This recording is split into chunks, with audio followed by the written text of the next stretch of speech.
de suite.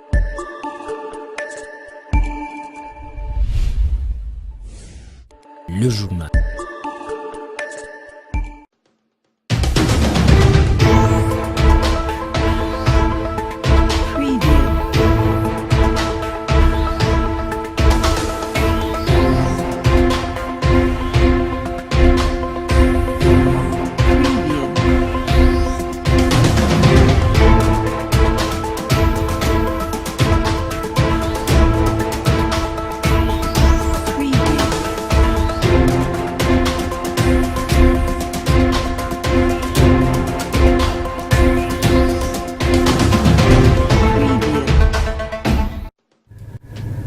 Mesdames et messieurs, bonjour. Jambo, bon élève de la troupe, malgré en titubant, ce supermarché vient de mettre fin à servir avec des sachets plastiques non biodégradables conformément au décret du Premier ministre. Cependant, ces difficultés sont énormes. Anita Kon.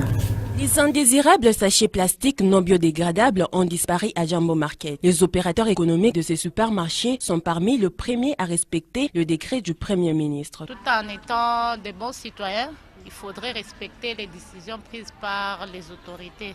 Alors, ça m'étonne que vous disiez que nous sommes les premiers. C'était une décision émise depuis le mois passé. Quand le ministre était venu ici, il nous a dit non. Le 30 juin serait le dernier jour des sachets sur les marchés. Alors, on a tenu à respecter cela. À la place de sachets, Jambo sert avec des sacs en papier. Non, ce n'est pas une surprise pour moi. Je soutiens aussi le gouvernement. Pourquoi ? Parce que le sachet plastique, ça a vraiment des effets néfastes sur l'environnement. C'est pas facile vraiment que ça puisse se décomposer, mais les sachets, l'emballage papier, c'est facile que ça puisse se décomposer à moins de 1 mois, 2 mois, et c'est un peu ça. Le décret pris par le Premier ministre interdit notamment l'usage de sachets plastiques non biodégradables. Jambo s'y est conformé, mais avec des difficultés. Si, ça a eu un impact. Bon, c'est une perte pour nous, mais on n'a pas le choix. Vu que ce sont les autorités, on doit toutefois respecter. Mais ce que nous leur demanderons, c'est de penser à nous pour les emballages, car la clientèle se plaint trop par rapport aux emballages. Les stocks viennent à s'épuiser, les clients parfois doivent se débrouiller. Trouver des pistes de financement alternatifs pouvant compenser les efforts que le gouvernement provincial déploie en faveur du secteur de l'éducation. Objet de l'atelier de 2 jours qu'organise le projet Accéléré 2. Il a réuni les acteurs étatiques et non étatiques au centre de lecture et d'animation culturelle en ville dans la commune de Dilala à Kolwezi. Une commission a été mise en place. Chatra Kakumba institue une commission d'experts de 6 membres, gouvernement provincial, assemblée provinciale, société civile, fédération des entreprises du Congo, un membre du ministère du plan et budget, ainsi que le directeur de la province éducationnelle. Elle a une mission. C'est un grand pas qu'on a fait en journée d'aujourd'hui parce qu'effectivement on a abouti à une feuille de route mise ensemble par les honorables députés provinciaux, mais aussi par les différents ministères présents du budget, du plan et des finances, qui permettent effectivement de mettre en place une commission ad hoc qui va travailler de fond en comble sur les mécanismes à mettre en place sur les financements innovants au niveau de la province, mais aussi qui va annoncer une proposition dédiée dans ce sens-là pour aider effectivement la province à avoir un mécanisme clairement défini pour permettre effectivement d'accompagner et d'appuyer le secteur éducatif au niveau de la province. La situation de l'enseignement primaire a été passée au peigne fin durant 2 jours. Les membres de la commission ont été choisis avec intérêt. L'apport, c'est parce que c'est nous qui devons légiférer, c'était dit. Vous savez, on ne peut pas se réveiller des bons matins comme ça, on dit non, on va créer une taxe pour suppléer, n'est-ce pas, le manque de ressources dans les secteurs éducatifs. Il faudrait qu'on puisse réfléchir comment préparer des édits pour d'abord créer ces mécanismes de financement innovants et aussi des arrêtés éventuels pour voir comment est-ce qu'on peut créer des structures pour gérer ces dites ressources afin que ça puisse réellement profiter au secteur éducatif de notre province de Lualaba. Il faut nécessairement que les jeunes aujourd'hui aient accès à l'éducation. L'éducation, c'est la première chose. Vous verrez que même dans le comportement, même dans la manière de faire les choses, la qualité de leur éducation, tout va venir un renfort pour le développement de notre pays, de notre province d'abord de Douala. La société civile, nous sommes la bouche autorisée de la population. Nous représentons la population. C'est nous qui avons les besoins réels des populations. Nous savons qui cibler, où aller, où prendre tel type de personnes. C'est nous, même les personnes ressources par rapport à la population. Et la participation citoyenne est très importante dans tout ce qui concerne la gestion du pays. La gouvernance doit se faire avec la population. Il est prévu un suivi pour que les résolutions de cet atelier n'accouchent pas d'une souris.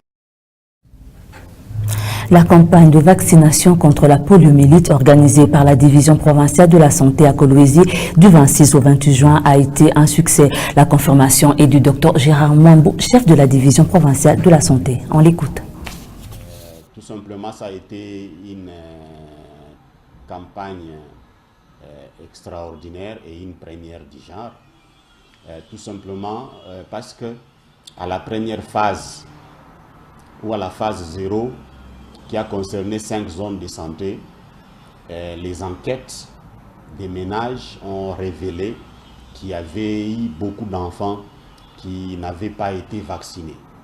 Bien entendu, la phase 0, c'était une riposte qui devait être organisée dans les 14 jours qui suivaient l'identification du cas de poliovirus dérivé du vaccin dans la zone de santé de Kambove, et pour protéger les enfants qui sont tout au long de la route partant de Likasi jusqu'ici à Kolwezi. Les zones de santé de Bunkeya, de Fungurume, de Lualaba, de Manika et de Dilala devaient être vaccinées parce qu'on sait très bien qu'il y a une circulation intense entre Likasi et Kolwezi, et essayer d'augmenter l'immunité collective dans toutes ces zones de santé. Ça a été fait en précipitation parce qu'il fallait respecter ces délais-là. Et nous avions identifié qu'il y avait des enfants qui n'avaient pas été vaccinés et certains quartiers étaient mal couverts.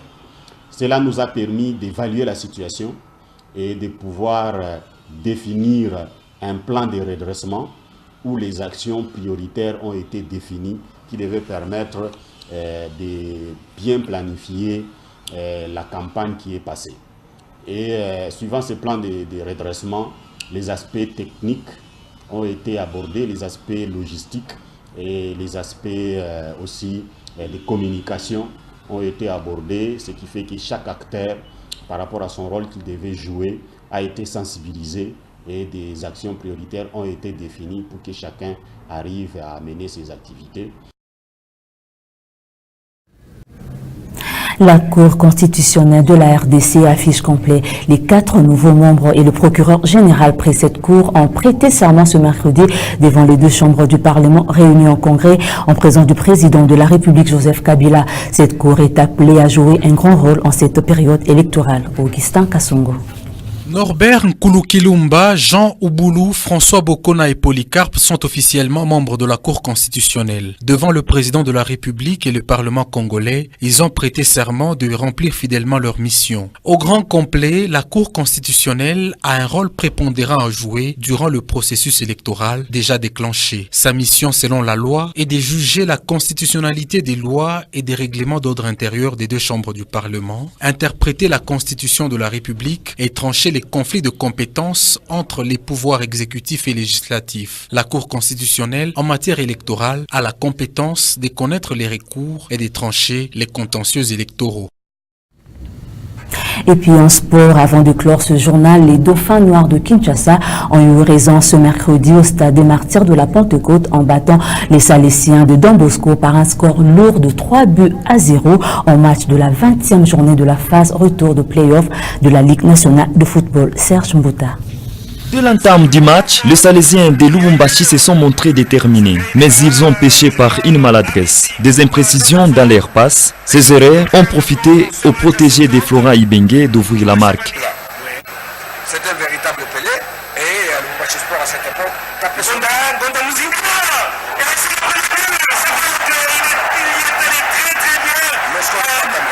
score entamé, on peut le dire comme ça, sur cette belle action d'un Gonda Muzinga, c'est vrai, il a fait une très belle passe.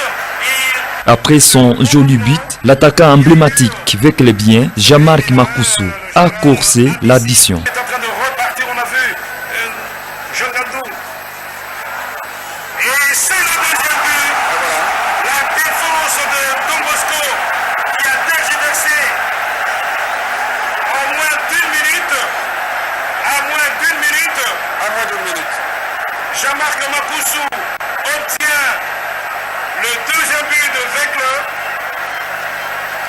Mais je vous disais, Willy, ce garçon...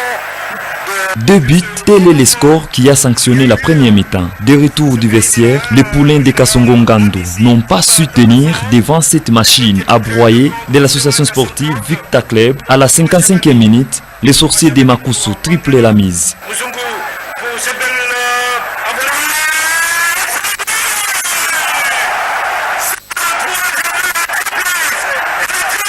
3-0, score final. Avec cette victoire, les V-Clubs totalisent 50 points pour 20 sorties, ex aequo avec Tout-Puissant Mazembe qui en ont 50 pour 22 matchs joués. L'actualité se poursuit sur www.wangu.info.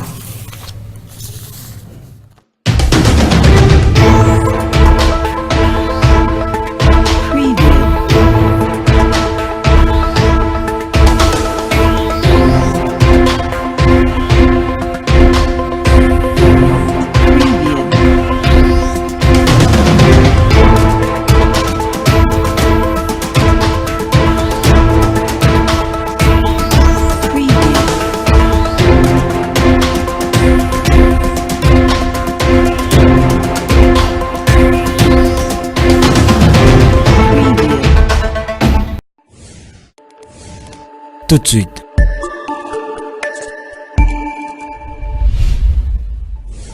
Page magazine. Merci. D'abord, je voulais vous remercier de la volonté de la chaîne Wangu de venir accompagner le secteur de la santé et particulièrement pour une activité de très haute importance, celui de rendre une immunité qui permet à ce que les enfants soient protégés contre la maladie de la poliomyélite. Au cours de cette campagne, nous avions eu une grande cible de vaccination qui a concerné les enfants de 0 à 59 mois, entendez par là avant 5 ans, donc âge limite c'était 5 ans. Et cette campagne a été dirigée dans les ménages. Chaque famille était vaccinée, ou les enfants de 0 à 5 ans étaient vaccinés dans les ménages. Porte après porte, ce qu'a été la stratégie de cette campagne. Il y a eu ci et là des ménages qui présentaient des refus. Nous ne savons pas parler de la résistance, nous parlons des refus. Parce qu'il y a eu des ménages, lorsque les vaccinateurs sont passés, ils ont tout simplement refusé que leurs enfants soient vaccinés. Et l'information a été rapportée aux différentes équipes jusqu'à ce que l'information nous parvienne. Et nous avons eu à prendre des dispositions où nous sommes descendus sur le terrain pour expliquer pourquoi on était en train de vacciner les enfants, l'importance du vaccin, démontrer que les vaccins protégeaient les enfants pour qu'ils ne puissent pas être affectés par la poliomyélite, qui est une maladie qui paralyse à vie si l'enfant ne succombe pas de la maladie. Et nous disons bien qu'il s'agissait des refus parce que les gens ne comprenaient pas pourquoi on vaccinait. Et lorsqu'ils ont compris l'importance de la vaccination, ils ont pu donner leurs enfants que nous avons eu le plaisir de vacciner à la grande satisfaction des parents. On a de très bonnes retombées. Tout simplement, ça a été une campagne extraordinaire et une première du genre. Tout simplement parce que à la première phase ou à la phase 0 qui a concerné 5 zones de santé, les enquêtes des ménages ont révélé qu'il y avait eu beaucoup d'enfants qui n'avaient pas été vaccinés. Bien entendu, la phase 0, c'était une riposte qui devait être organisée dans les 14 jours qui suivaient l'identification du cas des poliovirus dérivés du vaccin dans la zone de santé de Kambove, et pour protéger les enfants qui sont tout au long de la route partant de Likasi jusqu'ici à Kolwezi. Les zones de santé de Bunkeya, de Fungurume, de Lualaba, de Manika et de Dilala devaient être vaccinées parce qu'on sait très bien qu'il y a une circulation intense entre Likasi et Kolwezi, et essayer d'augmenter l'immunité collective dans toutes ces zones de santé. Ça a été fait en précipitation parce qu'il fallait respecter ces délais-là, et nous avions identifié qu'il y avait des enfants qui n'avaient pas été vaccinés et certains quartiers étaient mal couverts. Cela nous a permis d'évaluer la situation et de pouvoir définir un plan de redressement où les actions prioritaires ont été définies qui devaient permettre de bien planifier la campagne qui est passée. Et suivant ce plan de redressement, les aspects techniques ont été abordés, les aspects logistiques et les aspects aussi de communication ont été abordés, ce qui fait que chaque acteur, par rapport à son rôle qu'il devait jouer, a été sensibilisé et des actions prioritaires ont été définies pour que chacun arrive à mener ses activités. Et c'est ce qui nous a permis qu'au cours de la campagne qui venait de se terminer, que les aires de santé soient atteintes vraiment dans leurs moindres détails. Ménage après ménage, les cas de refus ont été passés au peigne fin et ils ont été contactés. Et vous vous rendrez compte que même lors du lancement, nous avions eu la représentation des représentations des apostolos. Et cela, ce n'était pas un hasard parce que c'était dans un plan de redressement des actions prioritaires, des personnes cibles qu'il fallait toucher pour faire passer correctement les messages afin que la population puisse adhérer à cette campagne de vaccination. Nous avons eu des quartiers difficiles d'accès, notamment les quartiers Moutoshi, je crois au fin fond, je crois on parle de Kamassar, où nous avons eu à faire une descente dans ces quartiers-là. Nous avons eu la limite entre Manika et Lualaba, notamment vers la route Kazembe, qui constitue pratiquement la limite entre Manika et Lualaba, qui sont des quartiers difficiles d'accès. Les équipes ont été déployées vraiment pour toucher toutes ces populations-là afin que les enfants soient vaccinés. Nous avons eu à pénétrer dans des quartiers qui, dans les temps passés, n'avaient pas auparavant été vaccinés. Et les équipes se sont déployées vraiment. Nous remercions beaucoup tous ceux qui ont été alignés au cours de ces campagnes parce qu'elles ont pu atteindre des endroits, des coins qui n'avaient pas été atteints auparavant. Vous savez très bien que la ville de Kolwezi est butée au jour d'aujourd'hui à une grande difficulté.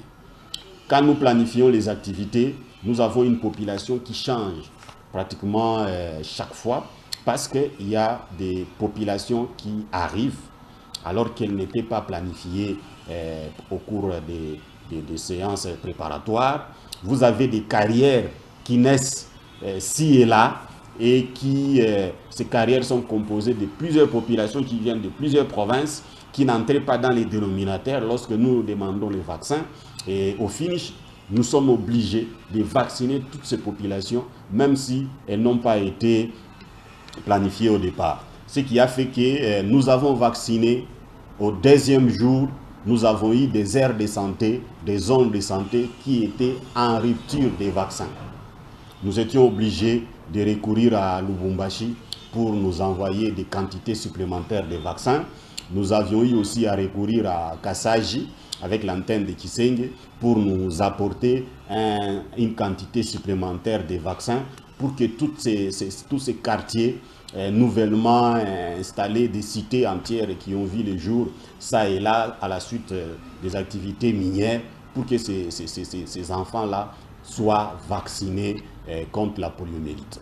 Malgré que ça a été très difficile et que les acteurs des terrains ont fait montre d'énormes sacrifices, et nous sommes rassurés que, particulièrement pour la ville de Kolwezi, qui a toujours posé pas mal de problèmes, nous avons eu à mener une très bonne campagne, bien entendu, au prix des sacrifices des acteurs qui ont été impliqués dans cette campagne.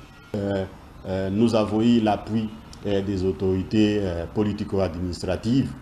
Et aussi, nous avions remis sur le dos de la mairie de Kolwezi, pour autant que nous avions identifié que la ville de Kolwezi avait d'énormes difficultés dans les vaccinations antérieures qu'on organisait.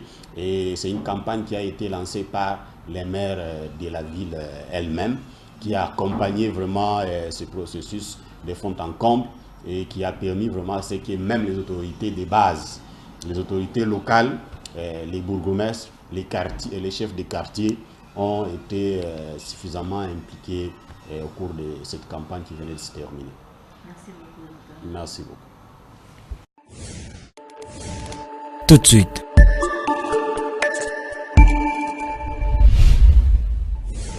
Publicité.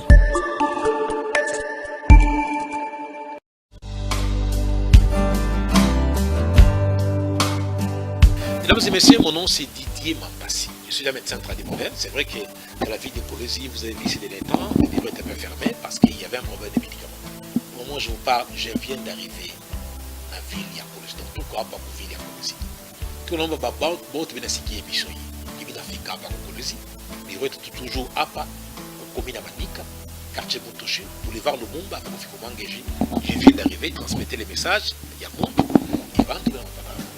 On a consulté la fois passée, en tout cas, à Dawaïko, et je suis arrivé, je crois que j'ai pris toutes les dispositions, que les cabinets soient ouverts et puis soient approuvés en tout moment. Parce qu'on a beaucoup de cabinets, on a beaucoup de production. Vous savez que nous arrivons à faire 4 millions de flacons, on n'arrive pas à soigner tout le monde au Congo, donc on a des bureaux partout, donc il y a des bureaux partout. Donc, à Patou Nasema, il a fait Kapa. Numéro 1, on a téléphone 082 00 00 859. 082 00 00 859 à Otena 099 99 33 085 Yassa Sani 085 43 00 0 39 à la fin 085 43 00 039 à la fin tout numéro tout comme téléphone. Ouais, on a un problème il y a que l'audato moi oui compliqué ça mina fika pa chinen il est pas si jomi pour un cabinet passé cabinet Kouazi chaque jour de 7h30 à 18h. Je vous rappelle que je suis des passages, mais celui qui viendra avant, il sera choisi dans quelques jours. Je vais quitter la ville de Bukavu pour rentrer dans la ville de Kinshasa. Kari Bokoto, numéro de téléphone 099 99 33 085, pas d'information. Ouya, boulevard Lumumba, quartier Motoshi, commune de Manika, avant d'arriver au Mangé. Kari Bokoto. Il est temps. Nous nous préparons parfaitement pour vous. Votre sécurité est notre priorité.